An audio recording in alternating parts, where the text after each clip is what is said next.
Write the balanced chemical equation for the reaction of magnesium hydroxide and phosphoric acid to form magnesium phosphate in water. Again, B is the skeleton equation. Here we have magnesium hydroxide reacting with phosphoric acid to form magnesium phosphate in water. And these are a little bit tougher because some of the OHs and Hs are combining to form water, in this case all of them.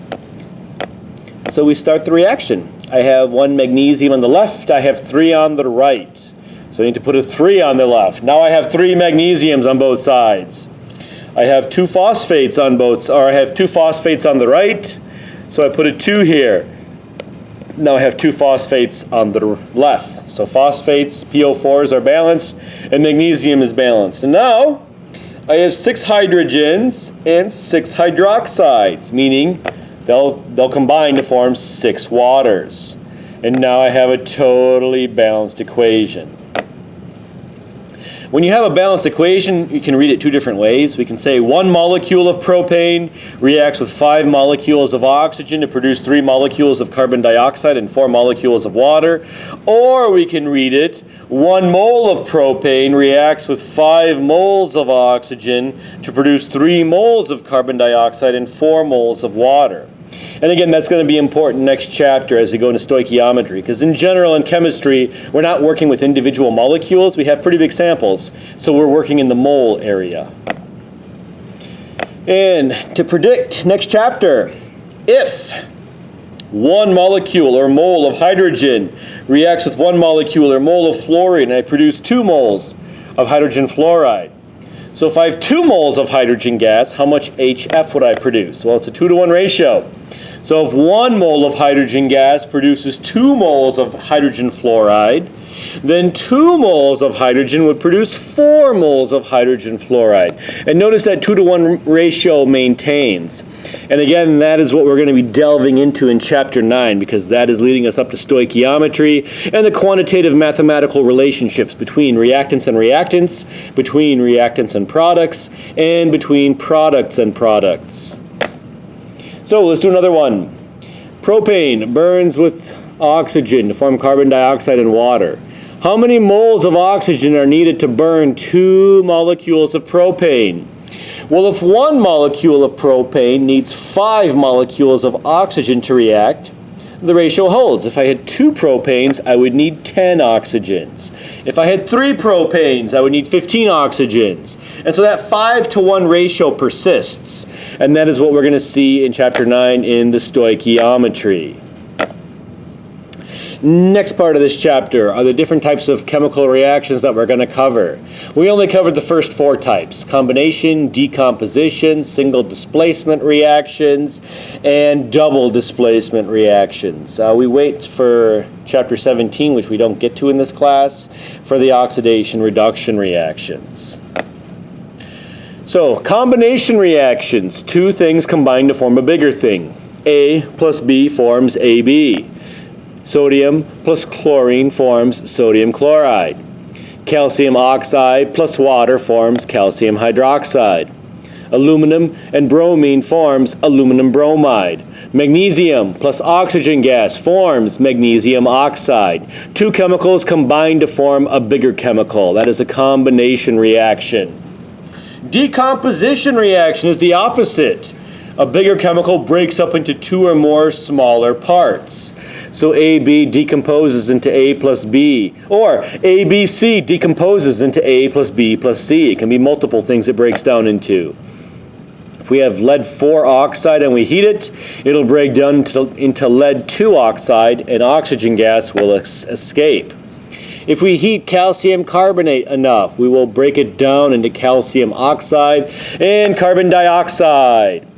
If we use a catalyst or a piece of liver to decompose hydrogen peroxide, we'll break it down into water and oxygen gas, which is what you see in the picture there. Single displacement reactions. This is when chemical A kicks chemical B out of solution. So A kicks B out, and BC, the compound BC, becomes AC, and B is removed. This can happen with metals, or it can happen with halogens, where A kicks out C. For one chemical to kick another one out of solution, it must be more active than the other solution. So if we put zinc in hydrochloric acid, for zinc to dissolve into the acid and kick out hydrogen gas, zinc has to be more active than hydrogen gas. And so for this, we use the activity series of metals. This was experimentally determined. There's no way to predict this. But for something to kick something else out of solution, it must be higher on the list. So zinc's up here. Hydrogen's all the way down here. So that's why zinc dissolves in hydrochloric acid. Because zinc is more active than hydrogen, so zinc can dissolve in and kick hydrogen gas out. Likewise, aluminum is higher than copper. Aluminum is here. Copper's all the way down here. So aluminum will dissolve into solution, kicking out copper. One of the hard things with aluminum is it forms a pretty impervious oxide coating, which you have to break up first before it'll chemically react. And so, like, if you're in a lab with a fume hood, you'd never do this at home because it's too dangerous. But if you put a little aluminum pellet into super concentrated muriatic acid or hydrochloric acid, it'll actually take it a while to react. It takes a long time for the acid to break apart that aluminum oxide coating. Whereas if you put a piece of zinc in there, it would immediately just be eaten up immediately. Notice, because silver is below copper, no reaction occurs whatsoever. And notice copper, silver, mercury, and gold are below hydrogen, meaning those metals do not dissolve in simple acids. If you put copper or silver or gold into hydrochloric acid, nothing happens because they're actually less active than the hydrogen, and so they don't start dissolving because they cannot kick hydrogen out of solution. And again, that's one of the reasons why copper, silver, and gold have been used for coins for so long, because they're very inert, stable metals. They even can survive acid exposure. And so when you make a coin out of silver, copper, or gold, you know that coin's going to last a long time. We still have coins from the Roman era 2,000 years ago. These metals last very long times, which is useful when you're making a coin that you want to circulate for a very long time. So aluminum was above hydrogen, so it will react. Sodium was above hydrogen. It will react with water. Iron was above copper. It'll dissolve in, kicking out copper. Chlorine, if we go back to the halogens, fluorine is the most active. There's only 4 of them here. Fluorine will kick anything else out and dissolve into solution. Chlorine will kick out bromine or iodine, and bromine will kick out iodine. And iodine will kick out nothing. It's the least active. The element below iodine, they've only ever made like 3 atoms ever, and so it never really comes up because no one's ever had it and no one's ever used it. Will a reaction occur between nickel and hydrochloric acid? Let's check our chart. Yes, nickel is above H, so nickel can displace hydrogen out of solution. So yes, a chemical reaction will occur. Nickel will dissolve into solution, forming nickel 2 chloride, and hydrogen will be kicked out of solution, bubbling away as hydrogen gas. Will a reaction occur between tin and aluminum? No, because tin was below aluminum. It cannot displace aluminum. For one metal to displace another metal from solution, it must be more active than the other metal. Will iron kick out magnesium? No. Let's go back here. Magnesium is really active, whereas iron, not so active, at least less active than magnesium. And so iron cannot displace magnesium. Magnesium can displace iron, and that's why magnesium is used in sacrificial anodes. Because if you have a big, gigantic metal structure you don't want to rust, like a nuclear submarine, you can staple bricks of magnesium to it, and the magnesium will oxidize, pumping electrons into the iron, making sure the iron does not oxidize. And so you change the iron from an anode to a cathode to stop it from rusting, and then when your nuclear sub comes back into port, you can just replace it with new magnesium blocks. Double displacement. This is like a square dance. All the chemicals change partners. A gives up B and grabs D. C gives up D and grabs B. So the 2 anions and cations exchange partners to get the other one. This typically results in heat evolution, the formation of a precipitate or gas production. And they love to use the example of producing lead-2 iodide because it is a deep yellow solid. And so lead-2 nitrate is a clear solution. Potassium iodide is a clear solution, but when you add two clear solutions together, boom, you have this bright yellow solid, which is why this example is used a lot in introductory chemistry, showing that a lot of times double displacements need a precipitate formed. Either a precipitate or gas will form.